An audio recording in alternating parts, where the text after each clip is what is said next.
Hello and welcome to Alba in northern Italy. Home to a hidden treasure of legendary powers, the black summer truffle. Praised over the centuries for its powers over man, the power of passion. Truffles. Sorry. The power of jealousy. You know, you don't want someone infringing on your territory. The power of deathbed drama. There is a special tradition that says that one man, when he is going to die, only in this moment say to the children, to the son, where he can find the truffles. Only in this point, not before. The truffles that we really know, the two big classes of truffles, are the white truffle from Italy, from Alba, from the Piemonte, and the black truffle. It's called the Périgord truffle, but really more truffles are found south of Périgord in Provence. And then summer truffles, which are truffles you can really have fun with because they're far more abundant. Truffles have been hunted and hoarded for thousands of years in the belief that they are a cure for everything, from sagging love lives to a dictionary of diseases. Nothing's been proven except the obvious. Their earthy, rich flavor acts as a springboard to open up and enhance nearly every food it's used with. You can just, cook up a huge bowl of pasta and shave it over. Make a salad and shave over some truffles so that the vinaigrette absorbs the aroma of the truffles. But that smell, that really earthy, primal, primitive, sexy smell, could be an aphrodisiac. The search for the truffle is as ancient as the product itself. A farmer or landowner who's been handed the secret of their whereabouts goes hunting with either a trained dog or a well-harnessed pig.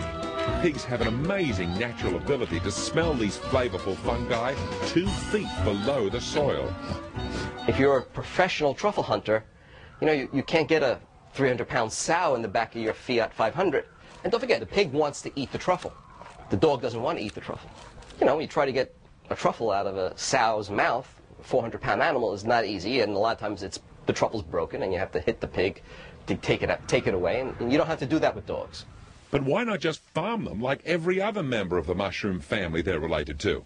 Because, until very recently, no one understood why they even grew, let alone where they might happen to pop up. But we do know nature provides a web of microscopic spores that nestle in between the roots.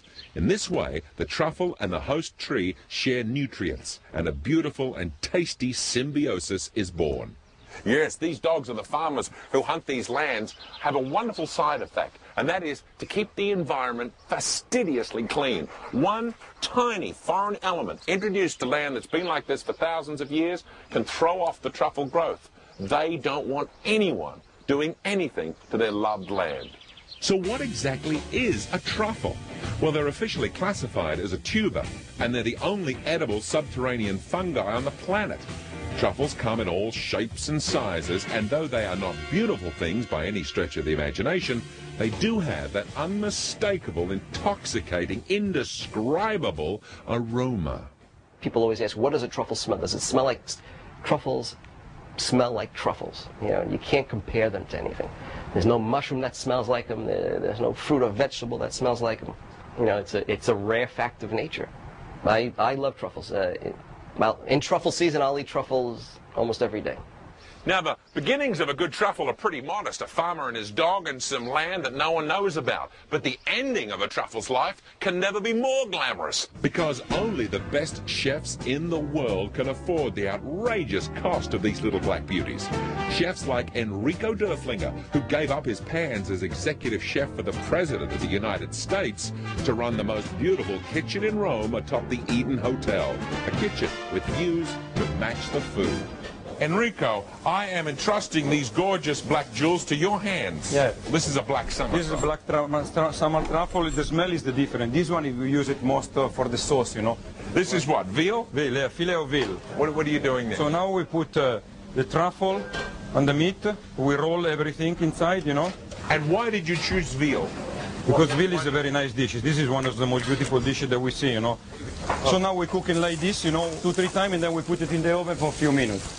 As our veal sears on the stovetop, the pork wrap melts away to form the base for the summer truffle sauce. Our nearly cooked filet is sliced and then finished in the oven, while an eggplant, or as they say over there, aubergine puree, receives its own touch of truffle magic. And now the final moment, the plating. Ecco, this is the aubergine.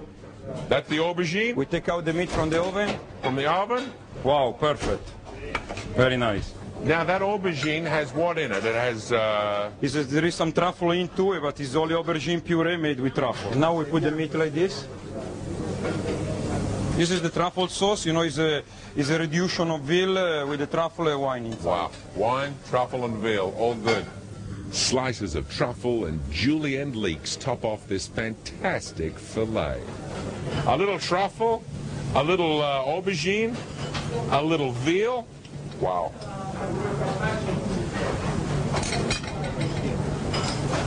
That's good? Yeah, it's very good. It's fantastic. Truffles, the crowned king of cuisine. We've got great news for truffle lovers. It turns out that commercial crops of truffles are beginning to be grown in special places in the world that are equal in quality to those found naturally in Italy and France. That's what's brought us here, to the Tamar Valley of Tasmania, the down under island of the down under land. It's here that a small project is beginning to yield such truffles of great quality, even the kangaroos love them. You're looking at the guy that's produced the only truffle last century in Australia. This is not an idle boast. For 2,000 years, people all over the world have been trying to find out why and then how to make truffles grow. At hundreds, sometimes thousands of dollars a pound, Tasmanian truffle farmer Tim Terry may have grown the golden truffle. Well, with the same latitude as the areas in Europe that grow them, and basically the same climate. And so we're growing true to type truffles that are exactly the same aroma, same texture, same everything as they have in Europe, only we're 6 months out of season. But what is it Terry's doing that's solving the problem of centuries? Well, first, he's taken pristine Tasmanian farmland, untouched by chemicals or urban runoff. Then he's planted the truffle's favourite tree, the hazelnut. Your oak tree might be 8 to 10 to 12 years before it produces, where we've been getting truffles off these in 3 years. So there's a big difference in your waiting time, but these guys only live to be 20, 25 years old. Finally, he's reintroduced the truffle spore. Basically all we're using is the actual truffle itself and crushing that up to extract the spores out of it, and then introducing those spores to a clean root. But all of this takes enormous patience and a whole lot of pure Australian rainwater. The French said it couldn't be done, so the challenge was there. Now all we've got to do is fulfil the challenge, which we're getting there. We're very close to cracking it, and I'm sure with another 2 or 3 years under our belt we will. A few kilos of living proof that man may be able to control his truffle destiny. So we had to try them, and there's no better place to taste this truffle triumph than at the award-winning bed and breakfast Calstock Country Retreat, just a few minutes away from Terry's farm, where Chef Remy Bancao, French patriotism aside, admits that he is a big fan of these farmed fungi. People have always believed for hundreds of years that the only places in the world that could grow truffles were Italy and France. But here in Tasmania, just a few miles away, as you say, someone's done this. They do. The climate is fairly similar to the one in Dordogne or the area of Côte-d'Ivoire. So they've grown a lot of oak tree around here as well. The English, that's the local kookaburra. He's laughing at us. And these are the winter truffle. These are the black winter truffle. Well, with the truffle, I'm going to do. I've done a lasagna, so they've come into the pasta and been mixed with it. While Chef Bancao's hand-picked backyard peas boil on the stove, he slices and dices an Aussie-sized serving of the local black gold. The fungi is lightly sautéed in butter, a touch of port wine and cream is left to cook down, while the tender peas are pureed.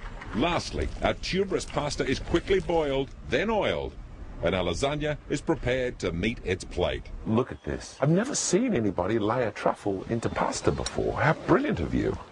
Great. I like the texture. Crunchy and smooth. The peas and the amazing flavour of that truffle. That comes through. Oh. It's like a super flavor enhancer. It doesn't just dominate with its own taste. It takes these sweet peas and makes that even better.